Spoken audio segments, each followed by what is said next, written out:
Muy buenos días, hermano Isaí, nuestros hermanos del auditorio. Es un gozo participar con la expectación de lo que Dios ha de hacer en nuestros corazones a través de su palabra. La idea es que al terminar cada reflexión, nuestras manos se queden llenas de riqueza, de tal manera que seamos construidos en esta fe preciosa de nuestro Señor Jesucristo. Ese es el único interés de mi participación en estos programas. Así que gracias a Dios por ese privilegio de concedernos estar en este medio. Muy bien, pues vamos entonces a entrar a este libro del Deuteronomio, que significa segunda ley, o que es llamado la segunda ley, y que no es otra ley, sino simplemente es una repetición de lo mismo que Dios había dicho al pueblo, aquel pueblo que ya no alcanzó a llegar ni siquiera a la orilla de la tierra de la promesa por su rebelión, a los cuales Dios les dijo que no iban a entrar. Y yo he dicho, cuando Dios, el sí de Dios es extraordinario. Cuando Dios me dice sí, nadie me puede quitar eso, pero témale al no de Dios.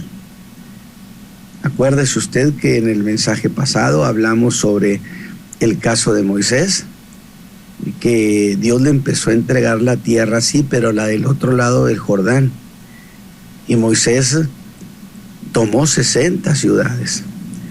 Y en un momento dado, confiado en que Dios había cambiado de opinión, o que pudiera haber cambiado de ánimo con él, le dijo: déjame pasar a ver esa buena tierra, mira el monte Líbano, esa llanura. Y Dios le dice: basta, no me hables más de este asunto. Es decir, Dios le había dicho: no entrarás, y no entró. Cuando menos en ese momento de estar a la orilla del Jordán. Digo, qué nostalgia debió sentir aquel hombre de que tanto que había deseado entrar a la tierra que Dios le había prometido a Abraham, Isaac y a Jacob, y ahora no podía entrar. Vean, dijo Pablo, la severidad de Dios. Entonces, gracias a Dios por estas lecciones, porque son lecciones que nos deben dejar en nuestros corazones entendimiento para decir: yo no cruzo por ese camino porque el no de Dios es incambiable. Y entonces esta mañana estamos con este libro del Deuteronomio en aquel tercer punto. Acuérdese usted que Moisés le había dicho al pueblo: tu salvación es única, Israel. Y luego le explicó históricamente por qué era única, que nosotros la aplicamos a nuestra experiencia en Cristo y dijimos: ciertamente nuestra salvación no es cualquier cosa, entonces hay que cuidarla, hay que valorarla. Luego Moisés avanzó y les dijo: ya que la salvación de ustedes fue un acto del poder de Dios, miren cuántos despliegues de poderío hizo Dios para sacarnos de allí. Entonces Israel no puede ser un pueblo que viva en el temor. Israel erradica el temor. Y ahora en este caso es: Israel, hazte solidario con la palabra. Que en alguna ocasión alguien me preguntó: hermano Ramos, ¿y cómo es eso de hacerse solidario con la palabra? Y yo le dije de manera muy sencilla: es hacer las cosas nomás porque Dios las dijo. Posiblemente en un momento dado tengamos nuestro propio deseo, nuestros propios gustos, pero entonces lo que hacemos es cancelar y nos vamos hacia lo que Dios dijo. Voy a hacer no meramente lo que a mí me parece, lo que me inclina, sino que voy a solidarizarme, hacerme solidario con la palabra de Dios, y voy a hacer lo que Dios dijo nomás porque Él lo dijo. Y aquí tenemos una secuencia muy, muy deliciosa que yo quisiera mencionarla. Hacemos la palabra nomás porque Dios la dijo. Pero no solamente eso, en la práctica empezamos a encontrar los resultados de esa solidaridad y con el tiempo empezamos a amar a Dios. De tal manera que ya no solamente es porque Él lo dijo, sino porque ha nacido en nosotros un amor a Dios mismo, a su persona. Y entonces este es un grado de excelencia en la obediencia. Bien dice la Escritura que los mandamientos se reducen a amarás a Dios sobre todas las cosas y a tu prójimo como a ti mismo. Entonces, qué interesante cómo se llega a traducir la experiencia de practicar la palabra se convierte en un amor a Dios y que entonces allí queda resumida la ley. Muy bien, entonces tenemos como pasaje tutor en el capítulo 4, que ya lo leí la vez pasada, pero que este es el pasaje, dije, que sirve de apoyo, de tutor de la reflexión de esta mañana. Dice el capítulo 4, versículo 1 en adelante: ahora pues, oh Israel, oye, fíjese bien, oye los estatutos y derechos que yo os enseño, para que los ejecutéis y viváis y entréis y poseáis la tierra que Jehová, el Dios de vuestros padres, te da. Y lo recomienda: no añadirás a la palabra que yo os mando, ni disminuiréis de ella, o sea, ni le agregue ni le quite, para que guardéis los mandamientos de Jehová vuestro Dios, que yo os ordeno. Vuestros ojos vieron lo que hizo Jehová con motivo de Baal-peor, o sea, aquellos que se adhirieron a la fornicación, cuando Balaam aconsejó al rey de Moab que permitiera que las hijas de ellos, incluso sus princesas, cautivaran, enamoraran a los hijos de Israel y que fornicaran con ellas, de tal manera que al hacer eso los invitaran a adorar a su Dios, y esto iba a causar que Dios se llenara de ira, se indignara y matara al pueblo. Y efectivamente murieron 24,000 que no se adhirieron a la palabra de Dios. Porque note la idea, en todos los casos, en todo el Deuteronomio, aunque yo estoy tratando esto como de manera única, como si fuera único el tema, pero en todo el libro del Deuteronomio la idea es: Dios habló, Dios dijo, tienes que oír lo que Dios te dice. Y si Moisés no estaba entrando en esta vez a la tierra, era porque no se había hecho solidario con lo que Dios le dijo. Dios le dijo: Moisés, háblale a la peña, y él hizo todo lo contrario, la hirió, y Dios le dijo: por esto no vas a entrar. De tal manera entonces que son los resultados de no hacerse solidario. Dios le dijo a la nación cuando ya los rechazó, los desechó: no los voy a dejar entrar. Entonces ellos dijeron: no, vamos a ir a pelear. Moisés les dijo: dice Dios que no hagan eso. Otra vez lo que Dios dijo que no lo hicieran porque los van a derrotar. No se apegaron a la palabra, no se hicieron solidarios y los derrotaron vergonzosamente los amorreos. Entonces, de nuevo, la idea vigente, hermanos, la idea vigente es: apégate a la palabra, vive por la palabra, no más porque Dios lo dijo. De tal manera que este pasaje que hemos leído, y que sería todo el capítulo 4, nos presenta esa idea tan encantadora. Pero yo quiero avanzar con ustedes en puntualizar algunas cuestiones de las que implica esto de Israel hazte solidario con la palabra. De tal manera que el planteamiento es: Israel, oye, sé un pueblo que viva por la palabra de Dios. Nosotros los que hemos creído en Cristo debemos ser un pueblo que vive por la palabra, pues nomás porque Él lo ha dicho. Y si alguna vez se ha visto semejante despego, es en esta generación, una generación que no está adherida a la palabra.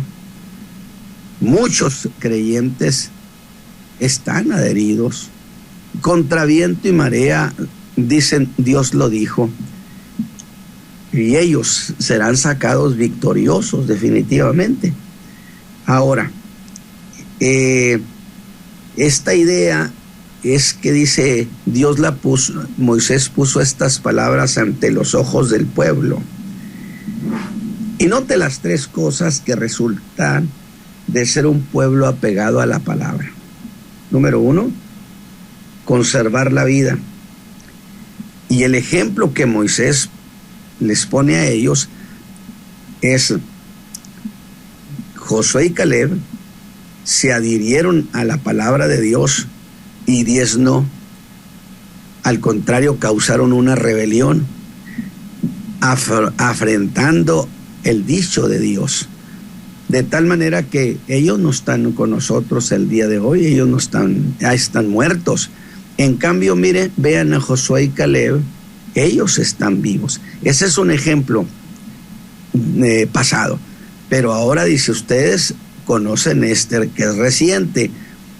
Recientemente sucedió lo de las moabitas que fornicaron los hijos de Israel.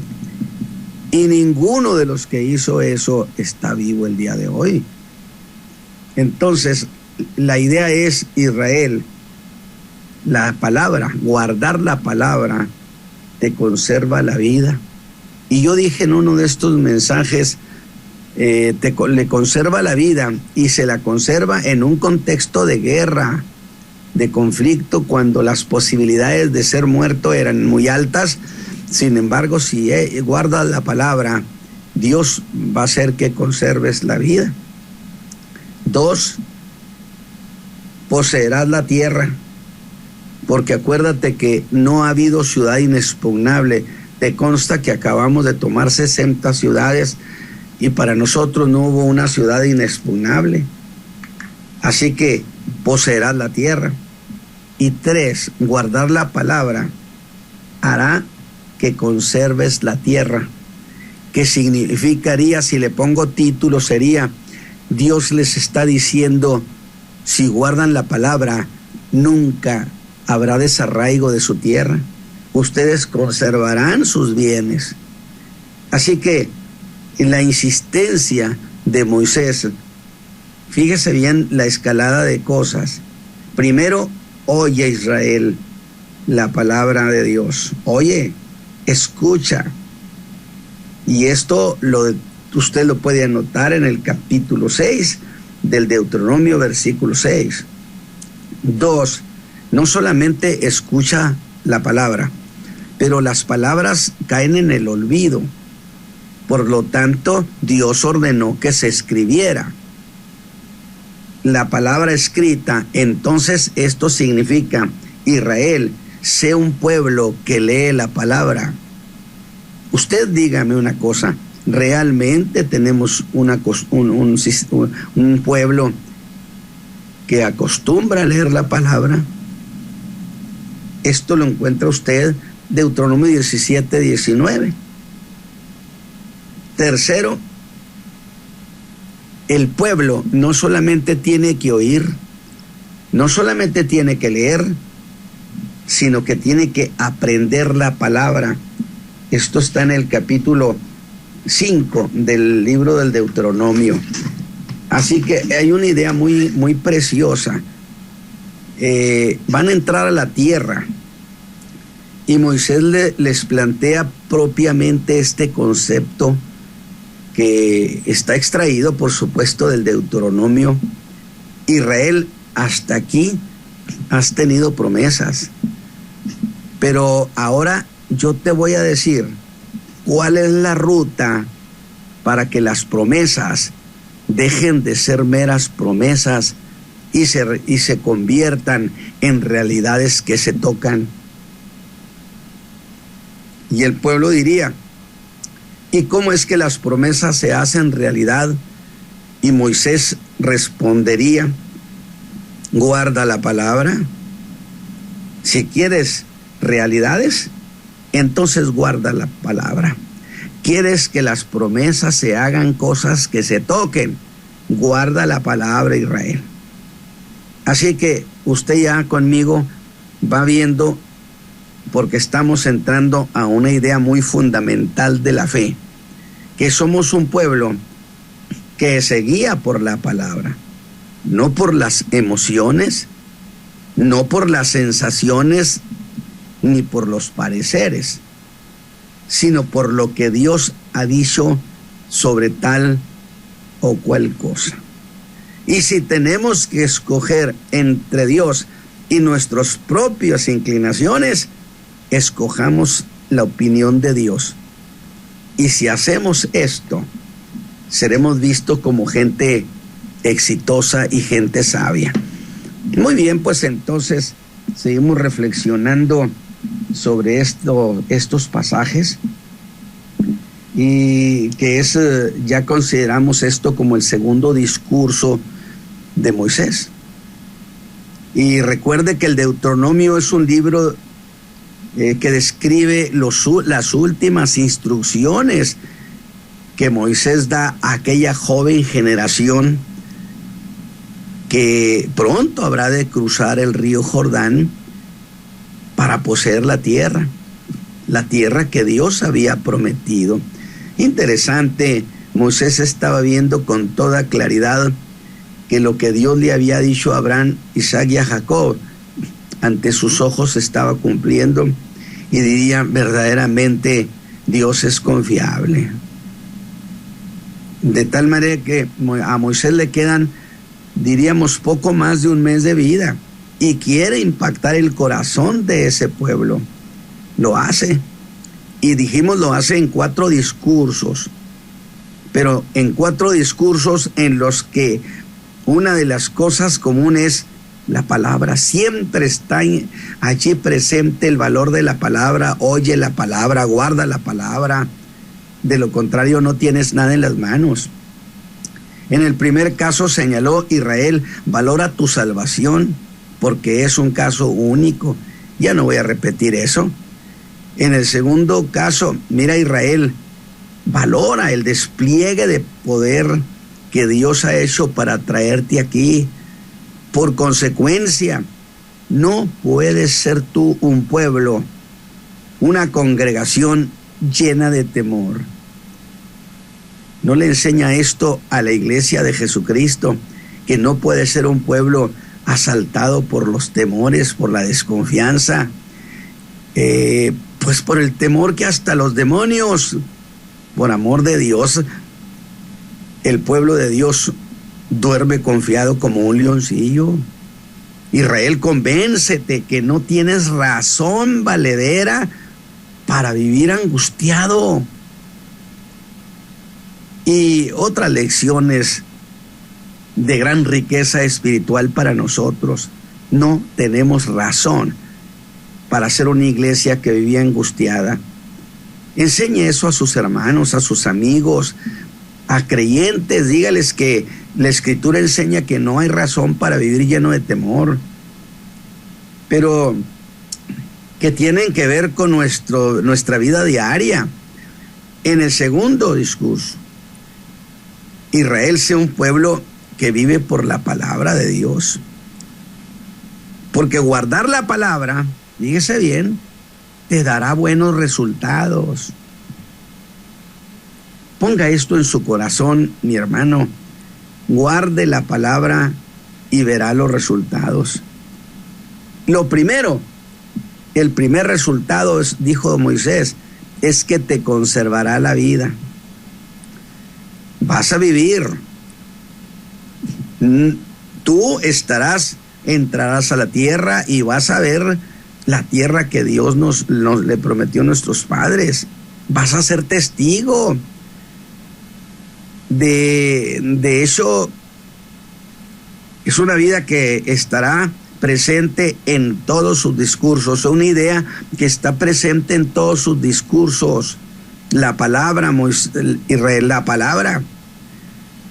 Y cuando se da esa insistencia en la escritura, porque en ninguna parte se da tanta importancia y es tan insistente la escritura como en el Deuteronomio, acerca de oír la palabra, de guardar la palabra, de aprender la palabra, de vivir la palabra. Y si la escritura le da tanta importancia, es porque es un asunto de capital importancia. Moisés les dijo: pruebas ustedes la tienen, son una nueva generación. Los que se rebelaron no están aquí, ninguno está vivo el día de hoy, pero tenemos aquí a dos testigos, Josué y Caleb. Ellos se adhirieron a lo que Dios dijo, y ahí los tienen. Los dos están vivos el día de hoy y están bien, pero no solo ellos, también sus hijos. Es muy interesante guardar y ejecutar la palabra de Dios. Diría Moisés: te va a ser hábil para poseer, para que las promesas se conviertan en cosas tuyas.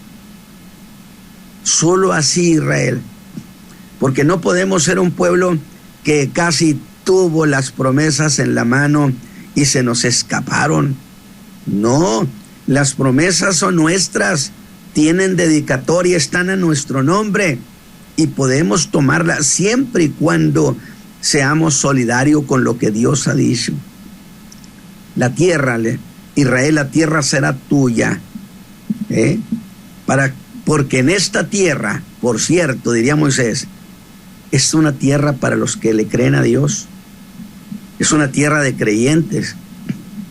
Pero no solo eso, si guardas la palabra, tú vas a poseer la tierra, ¿sí? Pero guardar la palabra te llevará a conservar la tierra. Nadie podrá quitarte tus bienes. Incluso hay un pasaje precioso: yo reprenderé al pulgón, yo reprenderé las plagas. ¿Para qué? Para que no devoren tu cosecha. Si guardas la palabra, te sorprenderás con los detalles que yo tengo contigo, Israel. Pues eso señala cosas que nos llevan al segundo discurso. Como dice la introducción, esta es la ley que Moisés puso ante los ojos del pueblo. Y eso de ponerlo ante los ojos es con dedicatoria, que significaría: no la pases por alto. Piensa en ella siempre que tengas que decidir algo. Siempre di que dice la escritura. Moisés no solo habló estas palabras, sino que avanzó y dijo: se las voy a escribir, porque las palabras se van, los escritos se quedan. A grado tal que Jesús dijo: Moisés sigue siendo leído todos los sábados. Fíjese la importancia de la palabra escrita. Y nosotros tenemos la palabra escrita, pero la tenemos precisamente porque tenemos que ser asiduos lectores de lo que Dios ha dicho. En Sinaí no solo habló los 10 mandamientos, los escribió también. ¿Sabe por qué tenemos este libro tan precioso? Porque eso da durabilidad, que Dios es lo que Dios quiere de todos. No meras emociones pasajeras, no emocionalismo. Él quiere permanencia en su palabra. Jesús dijo: si permaneciereis en mis palabras, seréis verdaderamente mis discípulos. Esa declaración de Jesús por sí mismo cancela todo emocionalismo del momento, porque nosotros no debemos sustentarnos del emocionalismo, aunque vivir en Cristo tiene una emoción. Y traslada todo al cuánto le dure a usted las convicciones. Es decir, Moisés está pensando en creyentes que duren y que duren mucho. Una de mis grandes preocupaciones como ministro, como enseñador de la palabra, es construirle al Señor creyentes que le crean siempre, aunque nadie le quiera creer, y lo esperen cuando nadie lo quiera esperar. Creyentes de larga duración. Eso es la idea de aprender la palabra, de practicar la palabra. Mis hermanos, ¿no es esta una de las experiencias dolorosas en nuestra vida congregacional? Cuando usted vea, hermanos, que son muy prometedores, y usted dice, es un hombre muy espiritual, y al poco tiempo todo cambió. Es lamentable que no seamos constructores de creyentes de larga duración. Yo creo que eso es lo que tiene que haber en el corazón de cada pastor, construirle al Señor creyentes que duren y que lo esperen. Eso es lo que lleva a Moisés a plantear cómo se puede producir gente que le crean a Dios, más allá de unos cuantos días, más allá de unos meses, más allá de varios años, que le duren toda la vida. ¿Qué le parece? ¿Le parece un buen punto este de la enseñanza de Moisés? Creyentes que duren. Sea usted un creyente, constrúyase de esa manera. Aprenda la palabra. Y lo primero que se nos presenta es lo que oíste. Diría Moisés, quiero construir creyentes duraderos. Muy bien, ahí está lo que oíste. La segunda cosa, a Israel, ahí está lo que está escrito. Lee la palabra. Sí, nada más que avanza y lo escala esto y dice, aprende la palabra. Es decir, no se trata, por cierto, de aprenderla muchas cosas de memoria para repetirlos como un discurso, como una declamación. No. Yo voy a aclarar esto. Es decir, no solamente apréndela, entiende la palabra, que la palabra sea algo que entendemos. Y ahora es muy cierto, eso de aprende la palabra tiene una gran ventaja, mis hermanos. Diría Moisés, es que ustedes no van a poder cargar a todas partes los pergaminos, pero si la aprendes, entonces podrás echar mano de la palabra aprendida. Capítulo 5, el Deuteronomio, verso 1 y el 4:39. Aprende la palabra. Así que Moisés prescribe pasos que harán posible que los creyentes, hombres, niños, mujeres, sean un pueblo de la palabra aprendida. Y aquí yo quiero pensar que la Escritura enseña eso de la fe casera. Yo le llamo la fe casera, cuando le dice a los padres, y estas palabras que yo te mando hoy, las enseñarás a tus hijos y a los hijos de tus hijos, en la mañana, en la tarde. Oiga, eso pareciera infame. Ya no soporto a papá o a mi abuelo, que siempre me está diciendo de la palabra, hágalo, mi hermano, no claudique en eso. Usted diga la palabra, y en su momento habrá de producir buenos resultados. De tal manera que sea un asunto que se empiece en el hogar. Yo le llamo, insisto, la fe casera, que dijo el apóstol Pablo. No, yo amo a Dios desde mis mayores. Es decir, en casa me enseñaron a mí a amar a Dios. Timoteo, a ti, tu abuela y luego tu madre. De tal manera que cuando yo hablo de la fe casera, que es donde inicia el vivir de esa persona, el vivir la fe, porque luego nos mandan a los chamacos a la iglesia, 8, 9 o 10 años, una generación que ya está dañada y pervertida, viendo tanto videojuego, metido tanto tiempo en internet, absortos en una burbuja de tal manera que ellos están dañados irreversiblemente en sus corazones. Pero nos lo mandan para ver si en la iglesia, hermano, se lo mando para que mi hijo se corrija. No, perdóneme. Usted tiene que haber empezado por haber enseñado a sus hijos la fe allá en casa. La iglesia no hace eso. La iglesia ratifica y consolida lo que usted le enseñó en casa al muchacho. Ese es el problema que tenemos en esta generación. No tenemos ya padres que se ocupen. No hay muchos, yo no digo que no haya, pero no hay muchos padres, como una tendencia generalizada, donde, y principalmente la madre es la que construye a los hijos, porque es la que está más tiempo con ellos.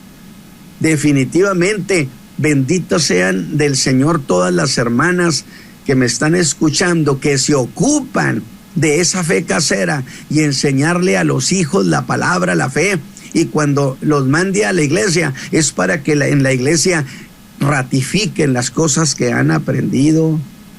No olvide este otro punto, la fe casera. Oye, Israel, dice el capítulo 6, versículo 4. Observe cómo se repite esa expresión. Oye, pon atención, fija tu oído. Y cuando dice, es muy serio, Israel, lo que te voy a decir, oye, y oye con cuidado. ¿Cómo es que la gente, los creyentes van a la iglesia? Mire, es muy común que estén usando el celular, que estén pasándose mensajes. No están oyendo. ¿Usted cree que ellos salen construidos en sus corazones? Yo le voy a decir esto.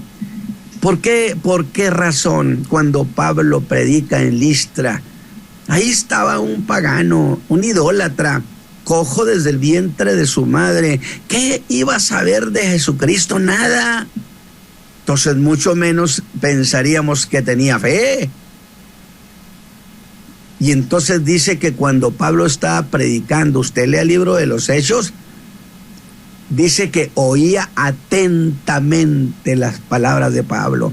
Y Pablo citaba la escritura y Pablo decía que Jesús dijo, y aquella palabra estaba entrando en sus oídos, a su corazón, pero él no perdía, no le quitaba la vista a Pablo. Atentamente dice, y de repente, entendiendo Pablo que tenía fe, claro, fe sanadora, en este caso por lo pronto, le dijo, ponte sobre tus pies. Un hombre que hacía rato no tenía fe en absoluto, pero le engendraron la fe con la palabra, de tal manera que los creyentes pueden ir a la iglesia, pueden ir a los mejores mensajes y salen igual que como entraron, porque la palabra, si quiere que haya resultados en sus corazones, oiga la palabra con sumo cuidado, con suma atención. ¿Qué le parece? Esa omisión es lo que hace que usted vaya a la casa de Dios, escuche el mensaje, la oración y todo lo que constituya el culto que se está celebrando. La gente sale igual. ¿Por qué razón? ¿Por qué razón? Porque no oyen atentamente la palabra. Salió con las manos vacías. Yo le preguntaría, ¿y usted cómo oye la palabra? ¿Por qué no hace una revisión de Hechos esta mañana y diga, yo voy a oír con mucha atención cuando? Por eso decimos, el predicador tiene que enseñar con fidelidad la palabra, porque si está enseñando un evangelio diluido, distorsionado, pues ¿de qué sirve? Va a dañar el corazón de esa gente. No, tiene que haber el predicador, el enseñador tiene que ser alguien que se ajuste también a la palabra, y entonces la gente escucha con atención y los resultados no se hacen esperar, porque el creyente pone todo su corazón en cuidar, en oír cada palabra, cada idea, como si fueran piezas de un tesoro. Es una actitud. ¿No le parece que esto es una gran cuestión?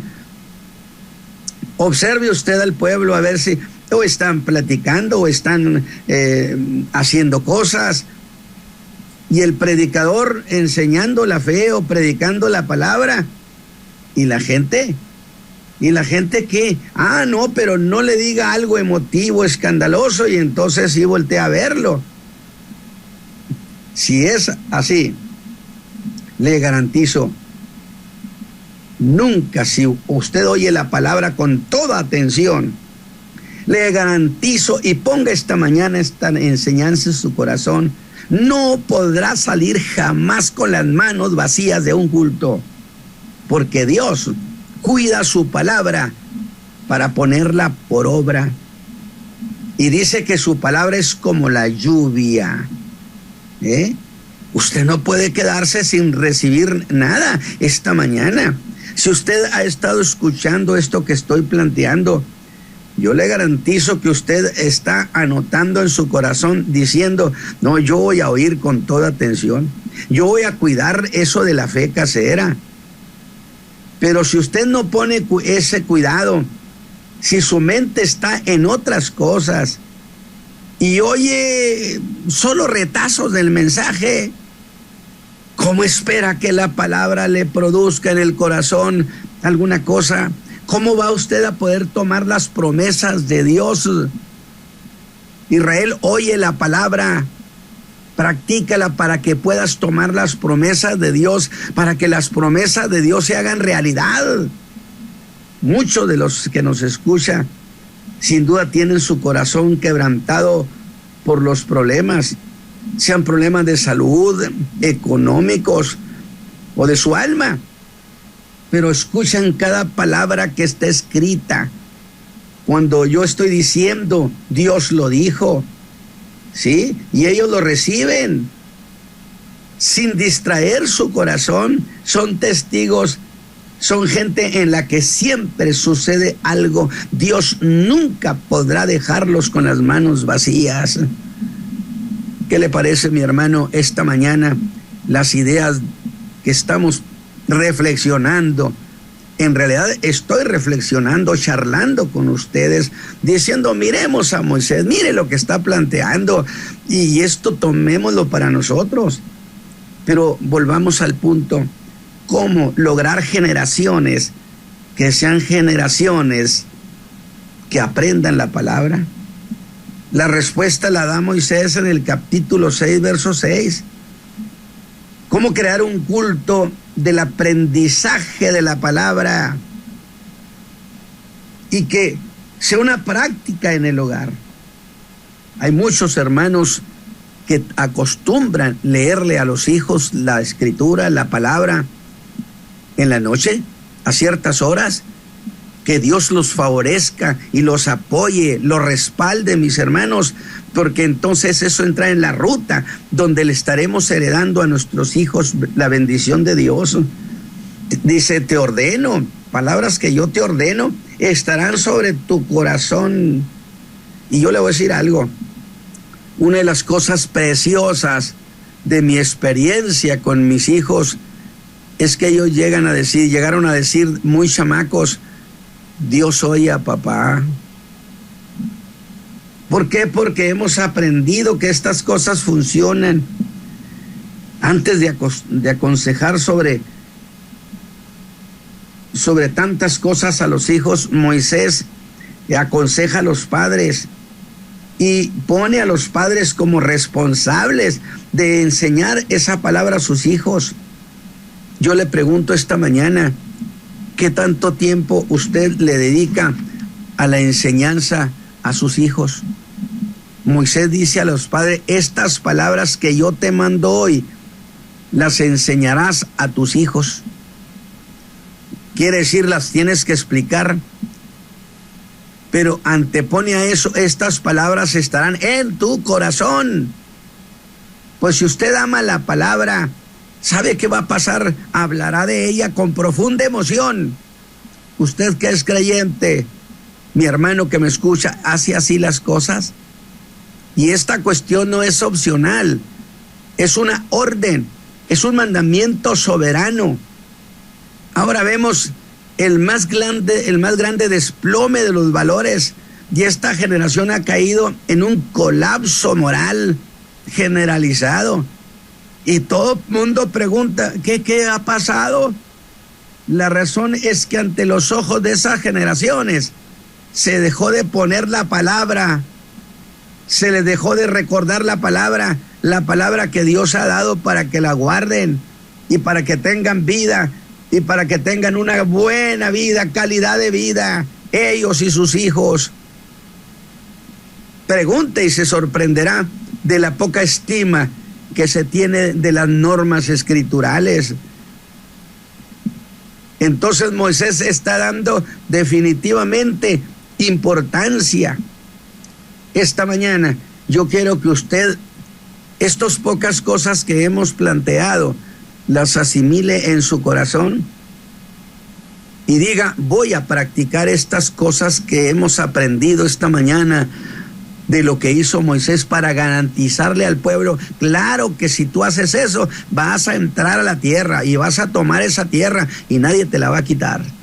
Pero el día que tú abandones la palabra, tú vas a ver, Israel, las consecuencias. Hermanos, que Dios les bendiga y gracias por permitirme hacer esta reflexión, esta charla de las cosas que Moisés estaba planteando y las razones por las cuales estaba planteando. Dios los bendiga, mis hermanos, los guarde, y hermano pastor, hermano Isaí. Amén, amén. Gracias, pastor, en esta mañana, y una vez más agradeciendo la oportunidad que se nos da la enseñanza, ya como al pueblo de Israel también se le enseñaba, también se nos enseña el día de hoy que hay que escuchar atentamente la voz de Jehová nuestro Dios.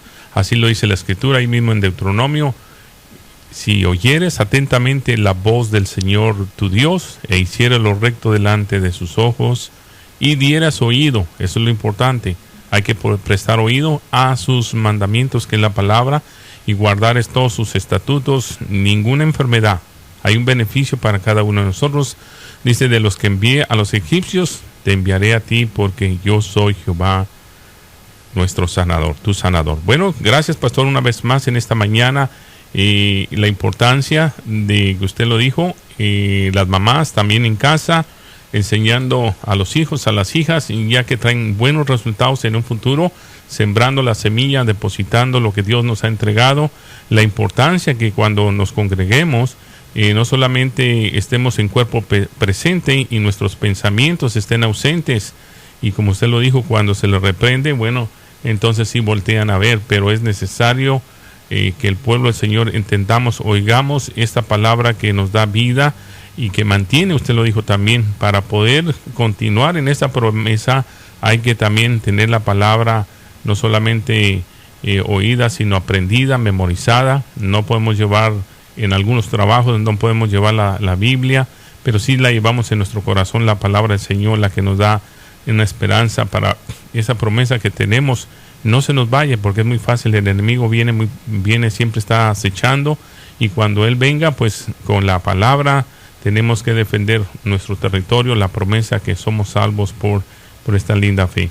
Pastor, muchas gracias en este día. Yo sé que hay muchas personas que oyen esta palabra, se gozan porque es una vivencia, no es algo temporal, sino que algo que ha permanecido. Por la palabra se hicieron tantas cosas, el Señor hablando. ¿Por qué nosotros no amar esta palabra? Mi persona, cuando uno empieza a orar, a veces uno dice, pero es que yo no tengo qué decir. Bueno, vaya a los salmos. En los salmos uno encuentra tantas palabras, tantas maneras de expresarle nuestro agradecimiento a nuestro Dios y cómo debemos de ser, y la hacemos propia. Como usted lo dijo, los loros por ahí, en alguna ocasión hemos oído que no solamente hablan lo que oyen, mas no saben lo que dicen, y eso es lo que tenemos que hacer, que la palabra, hacerla propia, no fantasear, sino la promesa bajo su buena voluntad en cada uno de nosotros. Yo creo que la palabra nos da vida, así como se la dieron a Caleb y a Josué, y usted lo dijo, aquellos ya estaban muertos, mas aún sin embargo estos dos hombres permanecieron en una manera constante al lado de la promesa divina. Pastor, no sé si quiera decir algunas otras últimas palabras en esta mañana. Bueno, lo único que yo quisiera agregar es que sería muy conveniente que nuestros hermanos que están oyendo estas reflexiones hagan un ejercicio de cosas y revisen cómo oye la gente el mensaje, si existe tal cosa como enseñar la fe casera, y usted va a encontrar que se está fracasando totalmente en ese terreno, de tal manera que no tenemos los elementos suficientes para esperar que nuestras generaciones puedan servir a Dios de manera apropiada. Entonces, yo quisiera que los hermanos comentaran estas cuestiones, si se enseña la fe casera, cómo se oye en el templo, si la gente está en realidad pasando mensajes, está distraído, en qué proporción. Y si el mensaje, por supuesto, agréguele a eso, que el mensaje sea un montón de chistes, pues pobre gente, pobre iglesia, ¿cómo los vamos a consolidar como creyentes que duren mucho? Y me gustaría que los hermanos llamaran sobre estas cuestiones y observaran el siguiente, no sé, ahora ya el tiempo se nos está acabando, pero me gustaría que el próximo mensaje hubiera llamado sobre eso. Gracias, pastor.